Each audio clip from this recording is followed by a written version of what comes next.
All right. Hi, everyone. Всем привет. Thanks for having me here and inviting me to Siberia. It's my first time here. I'm very happy to be here. Спасибо за то, что вы здесь, и за то, что пригласили меня в Сибирь. Я, честно, первый раз здесь. And I will do my best to perform a lot of slides, and it will take a lot of time because we're two. Я сделаю все, что смогу, покажу вам кучу слайдов за кучу времени, потому что нас двое. But the good thing, since it's going a little bit slower, you will really understand it all, right? Но хорошая вещь в том, что поскольку мы будем чуть медленнее, чем обычно, у вас будет чуть больше времени, чтобы понять все это. My name is Gustav, and I started my first digital agency in the year 2000 when I was 20 years old, and it became one of the most awarded creative digital agencies in the world, and a few years later. And in 2009, it was acquired by the agency Crispin Porter Bogusky, who is a big international agency who's done a lot of work. Меня зовут Густав. Я открыл свое первое диджитальное агентство в 2000 году. Мне было 20 лет. С тех пор оно стало одним из самых признанных диджитальных агентств в мире. И в 2009 году его купило агентство Crispin Porter Bogusky. Это большое креативное международное агентство. And I've also co-founded a big data company, which is called Bird Corp, which is helping publishers to understand the digital media better with dashboards like this. Я также сооснователь компании Bird Corp. Компания занимается бигдатой. Она помогает издателям лучше понимать и развивать свои диджитальные возможности. So today I will talk about both advertising and also big data and how this is overlapping and changing the world we're living in. And I will also give you a little bit of tips of books to read. So even if you think I'm standing here just talking bullshit, you will have at least have 2 books that you're thinking of maybe reading. Сегодня я поговорю об обоих аспектах, и о диджитал-медиа, и об инновациях, то, как они пересекаются, как влияют на друг друга. Также я сегодня дам вам несколько советов по книгам. На самом деле, даже если вы решите, что Густав говорит всякую фигню, как минимум у вас будет пара книг, чтобы их почитать. Yeah. Cool. So the first book I would like to suggest that you read is The Book of Gossage, and it's the book written by the smartest ad guy that has ever lived. He lived in the 60s, and he also said something that is very interesting, and that he said that the most important thing when you do advertising is that you make it interesting. He said, yeah. Собственно, первая книга, которую я рекомендую, книга Gossage, она о самом храбром и умном парне, который занимался рекламой. Его зовут Корвард Gossage. Он делал рекламу сильно задолго до интернета, и он сформулировал очень важную вещь. So the real fact of the matter is that no one reads ads. People read what interests them, and sometimes it's an ad. В реальности никто не читает рекламу. Люди читают ровно то, что им интересно. И иногда это реклама. So then I wonder, if we known this for such a long time, why is most advertising still crap? Why is so many people think it's just painful and intrusive? Несмотря на то, что в 60-х это было сказано, до сих пор большая часть рекламы, мягко скажем, неудовлетворительного качества. Это очень странно. И, собственно, я очень много времени посвятил, думая об этом. And I have a little theory. I've been thinking a lot about why we keep coming back to doing crap advertising. And I will show you a chart that I believe explains this a little bit. Собственно, я потратил достаточно много времени, обдумывая это, и пришел к небольшой теории, которая объясняет, почему мы снова и снова утыкаемся в ту самую нехорошую рекламу, и даже на эту тему сделал небольшой график. So here it is. The problem is that consumers, you and I, have different goals from the advertiser with the advertising. When the consumer is engaging with the media, they want utility, information, and entertainment. And the advertiser, they want to reduce risk for other investments. Собственно, проблема в том, что потребители, например, вы и я, имеют совершенно противоположные цели с человеком, который размещает рекламу. Когда обычный потребитель использует медиа, он хочет получить три вещи: полезность, информацию или развлечение. Yeah, so because the advertisers, so imagine this. An advertiser has invested millions of rubles in machines who make new Pampers with a better absorption for urine. When they have made that huge investment, they need advertising to reduce risk for that investment. So they only want to say one thing, and that is, our Pampers, they're great. Собственно, а у рекламодателя совершенно другая задача. У него задача минимизировать риск инвестиций. И представьте себе картину, когда, например, организовано новое производство памперсов, и единственное, что хочет рекламодатель, чтобы вы запомнили, что мои памперсы классные. Can I get back that before? Можно назад чуть-чуть? So yeah, the chart before. И еще назад.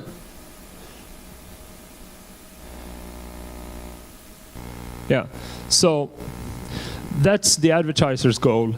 The consumer's goals is there. However, if you can align these two goals with a great idea, then you made something interesting.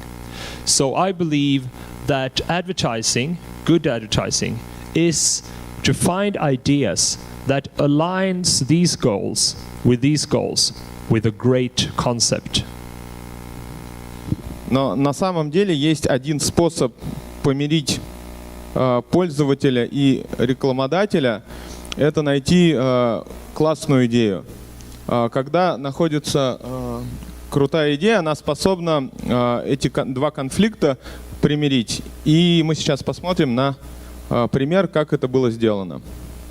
And I will show you now an example when we aligned the fact that we sold the Sony Xperia, but the audience that we had, they did not want to test them because they all thought about iPhone.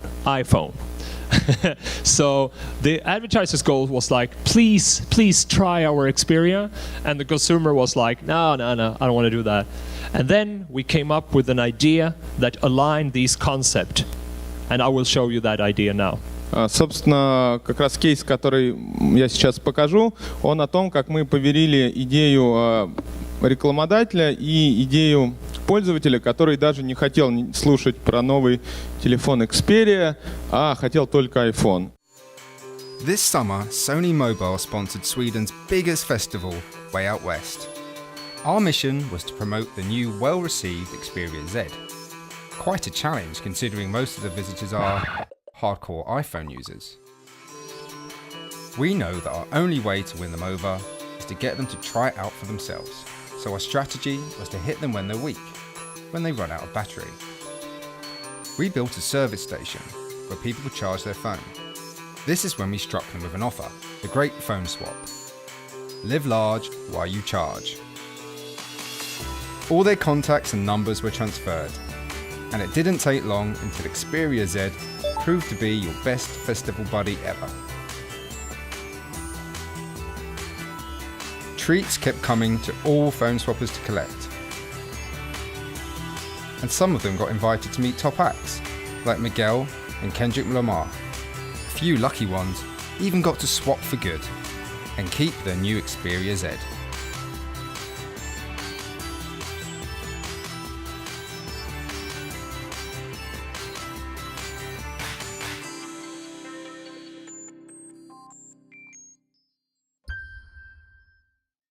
На одном из фестивалей пользователям, которые были хардкорными iPhone-юзерами, во время того, как их зарядка на телефоне закончилась, предложили поменять их телефон, пока он заряжается, на телефон Sony Xperia. Соответственно, и основная задача этой компании была заставить людей попробовать телефон. Ну вот, собственно, людей всякими разными способами бонусировали. Там кто-то, видели, за сцену даже попал, сфотографировался с артистами, кто-то получил бесплатную еду. Собственно, и даже кто-то захотел поменять свой телефон на новую Xperia. So that's one way of aligning. In this next case I'm going to show another version of aligning two goals. And the first goal for the consumer is that they really want to play around with their phones and create stuff and share with their friends. Whereas the advertiser's goal is to tell them that they have a new computer game, a dance game that is really fun and is for everyone. Собственно, следующий кейс, который мы покажем, он тоже про объединение двух разнонаправленных сущностей, но он про компьютерную игру, собственно, то есть людям на самом деле не интересна игра как таковая, им интересно там пошерить фоточки, сделать какие-то действия, подвигаться, и, собственно, следующий пример как раз о том, как это все удалось объединить. Just Dance Free is the fun dance game for everyone. For the launch, we wanted to prove that anyone can just dance, regardless of talent. Our answer was auto dance. This is how it works. Simply record 4 clips of someone moving.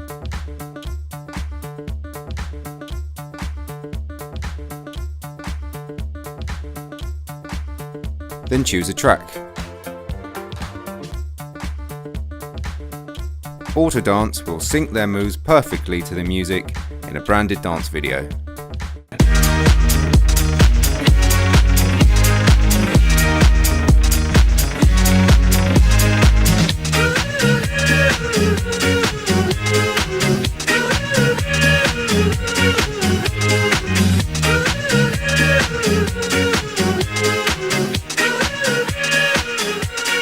Barbra Streisand.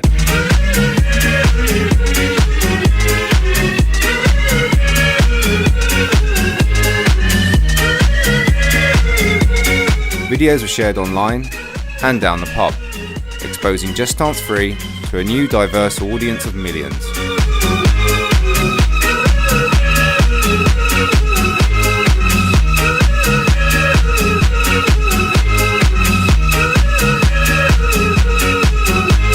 And more importantly, Just Dance Free became the best-selling game in Europe over Christmas.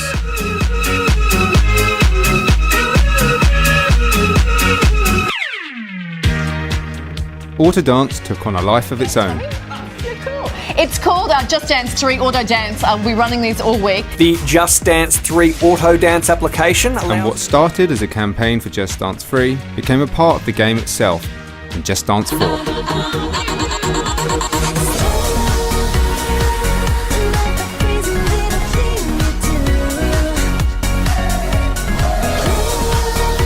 All of this from a single app.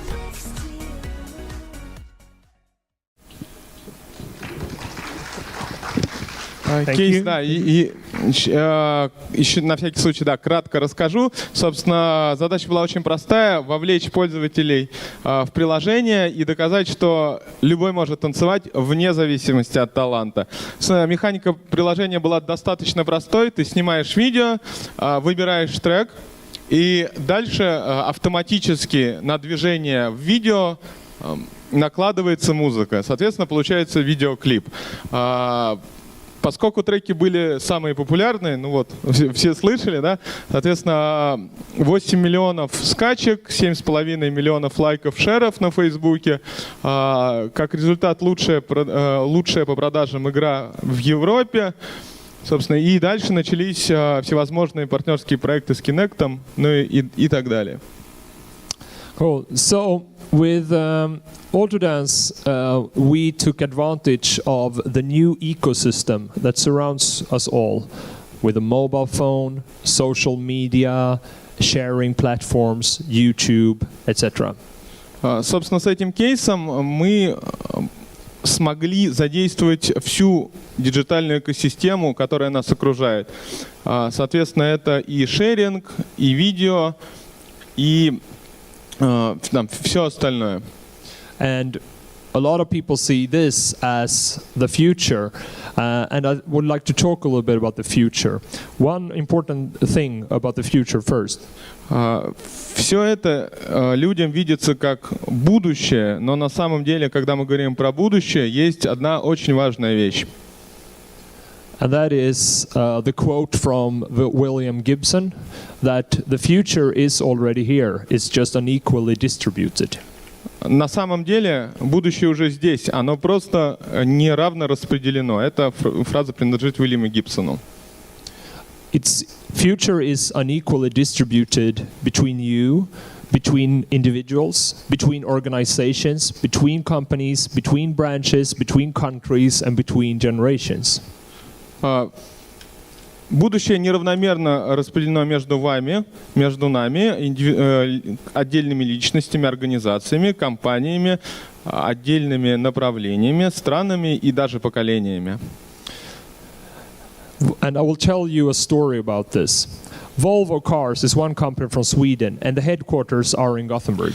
Я хотел бы рассказать историю на эту тему. Например, компания Volvo, которая делает машины в Швеции с штаб-квартирой в Гетеборге. Another company from Sweden is Mojang, who makes the game Minecraft. Еще одна компания, которая тоже базируется в Швеции, это компания Mojang, которая, собственно, является родителем Майнкрафта. Recently, the company Mojang, which makes Minecraft, was sold to Microsoft for $2.5 billion, which is shitloads of rubles. Недавно компания была продана Microsoft за $2,5 миллиарда, что составляет невероятную кучу рублей.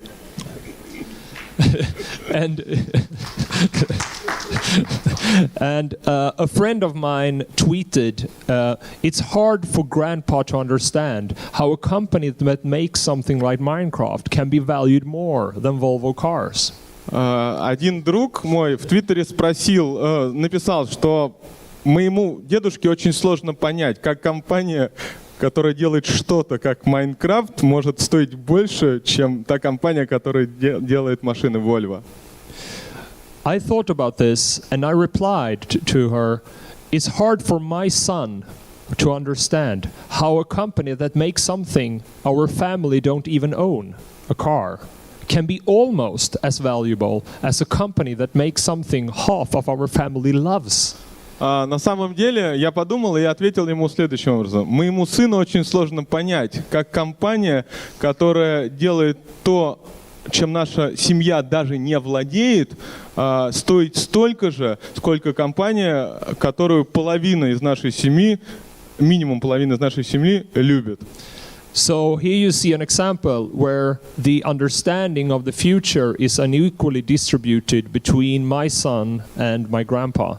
И это прекрасный пример того, что на самом деле будущее неравномерно распределено между моим сыном и моим отцом. Because I believe my son is right. Because here are unsold cars piling up in Russia. Если честно, я думаю, что мой сын в этом споре прав, потому что вот, например, непроданные машины в России. Here is in the US. А вот в Америке. Here is in whatever. А это еще непонятно где, но тоже непроданные. I don't even own a car. Our family have an access to hundreds of cars through the mobile.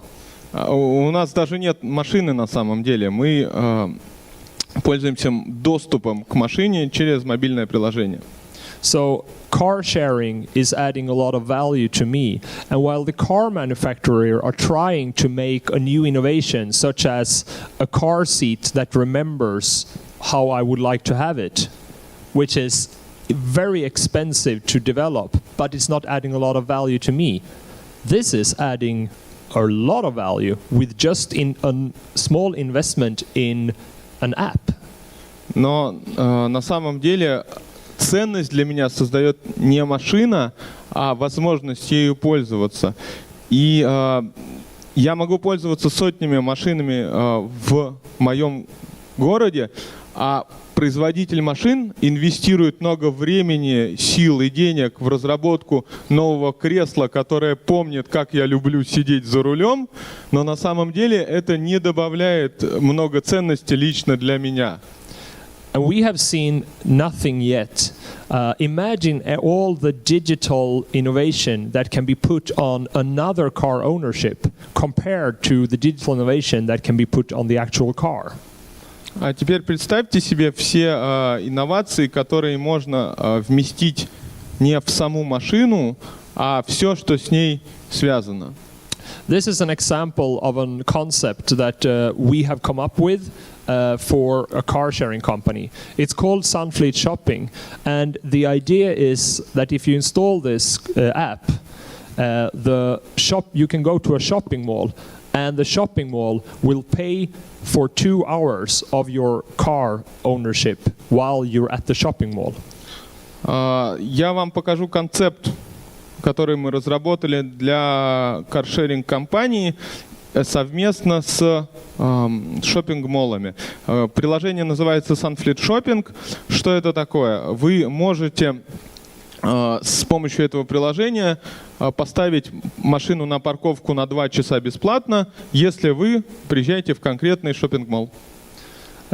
Because then you go to that shopping mall, and when you're there, you relax and you shop more.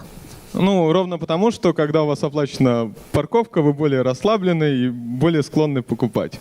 И вас ничего не стрессует, в том числе счет за парковку. That's just one idea. You can see it here.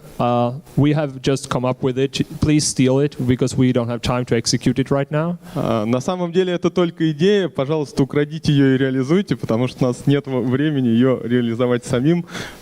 Берите бесплатно. So, with this digital world, data is helping us to understand a world that is increasingly complex. В быстро меняющемся диджитальном мире данные — это то, что помогает нам понять, насколько этот мир сложен. But what we have to remember is that data, big data, is only raw material. It is like the iron being still in the mountains. Но на самом деле нужно помнить, что Big Data сама по себе — это сырой материал. Это как руда, которая лежит в горах, невыкопанная и необработанная. And it's only when we take the iron and we make a pair of scissors and come up with an idea to cut our hair. That's when we get effect, right? Но ценность железа появляется только тогда, когда мы ее добудем, переработаем, сделаем пару ножниц и поймем, что нам хочется новую прическу получить. So I see that big data and digital media is very dependent on a process where we have a lot of data. In the data we can see new patterns. The new patterns can give us insights, and we need to act on the insights. Вся работа с диджиталом и бигдатой базируется на процессе 4 шагами. Соответственно, ценность данных увеличивается, когда вы можете с помощью этих данных сделать какой-то паттерн, гипотезу. В свою очередь, гипотеза даст вам инсайты, и инсайты будут стоить гораздо больше, если они ведут к действию. The problem we're having is that we are sometimes good here, but we don't act, and sometimes we act without having the data. Наша проблема в том, что у нас иногда бывает много инсайтов, но мы почему-то не действуем, либо наоборот, действуем много, активно, хорошо, но без каких бы то ни было данных. A very good story about how you can make this work in this book, and this is my second tips of a book. It's called The Ghost Map by Steven Johnson. Собственно, идея, как их использовать, и заодно вторая книга, которую я вам сегодня порекомендую, это книга Ghost Map, Стивена Джонсона. And it's also a book telling the story of the very first data visualization in the world. Собственно, это книга о том, как впервые в мире были визуализированы данные, каким образом это смогло помочь. Because a very smart guy, many hundred years ago, his name was Jon Snow. He used data to crack the secret behind cholera that was killing hundreds of people in London. Собственно, книга о том, как один умный парень, которого звали Джон Сноу, с помощью данных смог взломать эпидемию холеры, которая буквально косила жителей средневекового Лондона. But what is important, and the learning from this story, is that it's only with the combination of understanding data and really see the pattern combined with one other thing that you can succeed. Но важная вещь в том, что нам нужны не только данные, но еще некие паттерны, которые мы можем использовать и которые мы должны использовать. And that second thing is a skill that I think you all have, but you sometimes need to be reminded of. И, собственно, второе умение, которое вам понадобится, то, которое у вас у всех точно есть, но иногда нам всем нужно про него напоминать. And I will remind you, sometimes you have to think, what if everyone else is wrong? Да, надо самого себя иногда спрашивать, что, если на самом деле все неправы, а прав я? Because everyone in London 100 years ago thought that cholera was caused by bacteria in the air. Ровно потому, что в Лондоне все думали, что холера распространяется по воздуху. But Jon Snow thought, what if everyone else is wrong? And he had the ability to combine that suspicion with data. And he plotted the first data visualization in the world. Собственно, Джон Сноу как раз подумал, что если все ошибаются, и с помощью собранной информации он сделал первую визуализацию данных в мире. Собственно, на карте, это карта Лондона, где отображены очаги холеры, связанные с водокачками. In this map, he's plotted all the death caused by cholera as black strokes. Ну, собственно, да, на этой карте черные отметки — это количество смертей, вызванных холерой в конкретном районе Лондона. And then he has also plotted the water pumps. А еще он добавил сюда водокачки и посмотрел связь. And then it was very clear that the closer you lived to the water pump, the more deaths. И стало очевидно, что чем ближе к водокачке, тем больше смертей. And this is a good proof that you need to act, see patterns, use it with data, and you need to be able to think, what if everyone else is wrong? Это прекрасный пример о том, что вам нужно использовать информацию, видеть за ней некие паттерны и постоянно задавать себе вопрос, а что, если все неправы? And I see this in my work as well. With my big data company, we are visualizing everything that happens for our clients in digital media. Это ровно то, чем мы занимаемся в своей работе. Мы каждый день визуализируем данные для наших клиентов. But only some of them act, and some of them are just looking at it and say, we're going to continue as usual. Да, но только, к сожалению, только часть из них что-то предпринимают, а остальные смотрят, говорят, классно, мы будем продолжать работать так, как работали.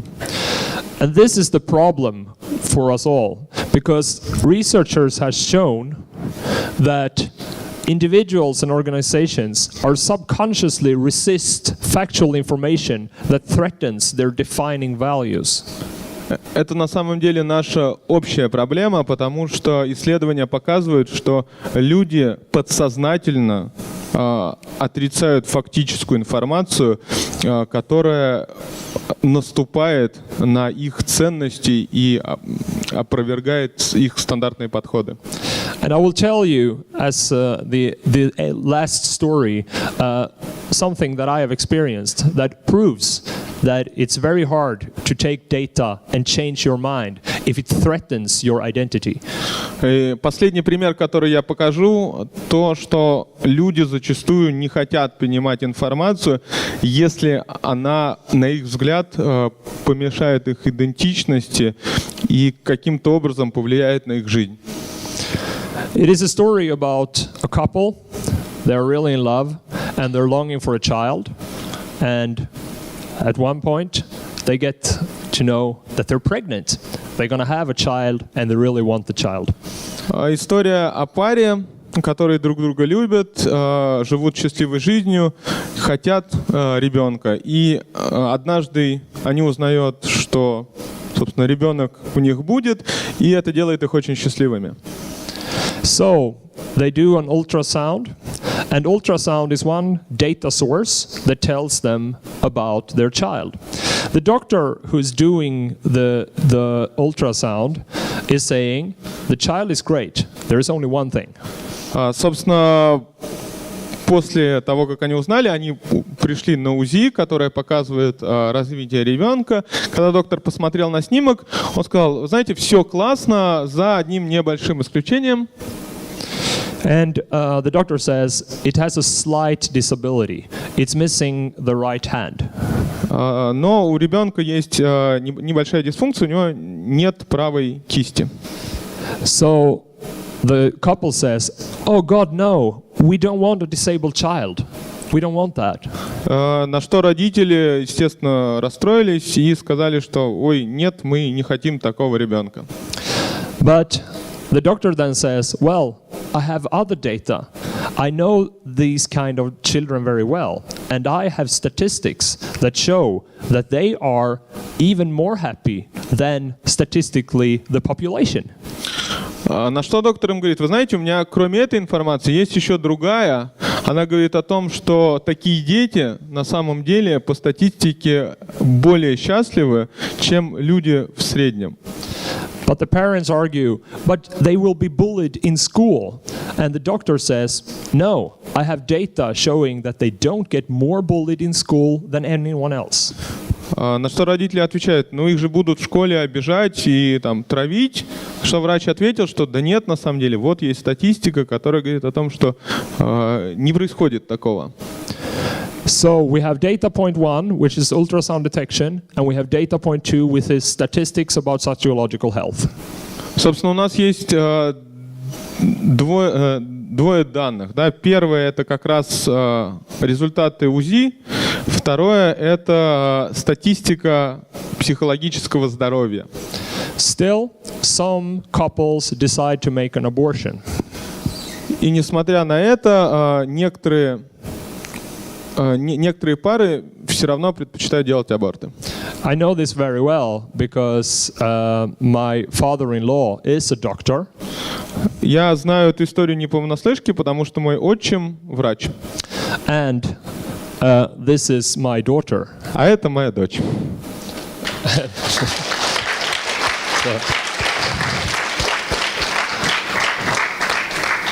So I know the statistics very well. And my father-in-law knows the statistic very well. He tells it to couples, but some still decide to make abortions.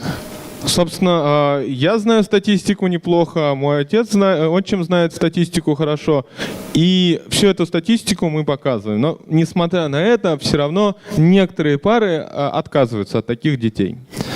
Which is a very good example of this that I'm talking about. We sometimes make ourselves stupid to fit in. Что на самом деле подтверждает то, о чем я рассказываю, что мы иногда себя ставим в глупое положение только чтобы соответствовать чьим-то меркам. We need data to understand the world, and we need someone who challenges our value to think clearly about the data. Нам нужны данные, чтобы понять мир, и нам нужен кто-нибудь, кто будет постоянно спрашивать нас, насколько наши ценности правильные и что мы про это думаем. And that's why I believe that it's very important with technology and data and engineering. Поэтому я считаю, что очень важным вместе с технологией, данными и развитием инженерной мысли.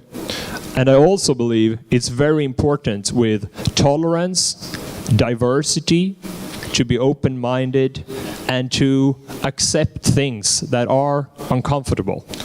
Но что еще важно, это нужно сохранять открытое сердце, открытый разум для того, чтобы принимать информацию, даже которая нас не устраивает и которая кажется нам неправильной. So I guess it's very good that you invited a Swede to Siberia. Поэтому я думаю, что классно, что вы позвали шведов в Сибирь.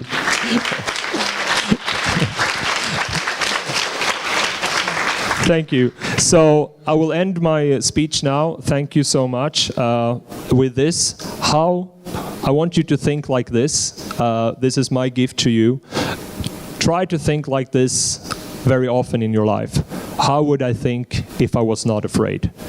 На самом деле я заканчиваю свое выступление, и мой подарок вам — это фраза, которую я хотел бы, чтобы вы себя регулярно спрашивали. Как вы бы думали, если бы вам не было бы страшно?